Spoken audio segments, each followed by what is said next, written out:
الرحمن الرحیم نحمده ونصلی ونسلم علی رسولہ الکریم۔ میرے عزیز بھائیوں اور دوستو، نبی اکرم صلی اللہ علیہ وسلم کے سامنے صحابہ کرام بیٹھے ہوئے تھے اور دو بدو قسم کے لوگ یعنی دیہاتی قسم کے لوگ، ان میں سے ایک نے نبی اکرم صلی اللہ علیہ وسلم سے سوال کیا، اے نبی جی، جو آپ کو دیکھے اور دیکھ کر ایمان لے آئے اس کے لیے کیا ہے، اس کو کیا ملے گا؟ نبی اکرم صلی اللہ علیہ وسلم نے فرمایا، طوبیٰ ثم طوبیٰ ثم طوبیٰ۔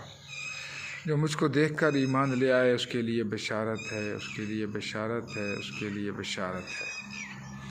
دوسرے دیہاتی نے سوال کیا، اللہ کے نبی، جو بعد میں آئیں گے، آپ کو نہیں دیکھ سکیں گے، بغیر دیکھے آپ پر ایمان رکھیں گے، ایمان لائیں گے، ان کے لیے کیا ہے؟ تو آپ صلی اللہ علیہ وسلم نے فرمایا، طوبیٰ ثم طوبیٰ ثم طوبیٰ ثم طوبیٰ ثم طوبیٰ ثم طوبیٰ ثم طوبیٰ۔ ان کے لیے ایک دفعہ بشارت، پھر ایک دفعہ، پھر ایک دفعہ، یعنی 7 دفعہ فرمایا کہ ان کے لیے 7 دفعہ وہ ان کے لیے مبارکباد کے قابل ہیں، بشارت کے قابل ہیں۔ جس نے مجھے دیکھا نہیں، بغیر دیکھے مجھ سے محبت رکھتا ہے، مجھ پر ایمان رکھتا ہے۔ یہ نبی صلی اللہ علیہ وسلم سے محبت رکھنا یہ 7 مبارکباد لینے کے برابر ہے۔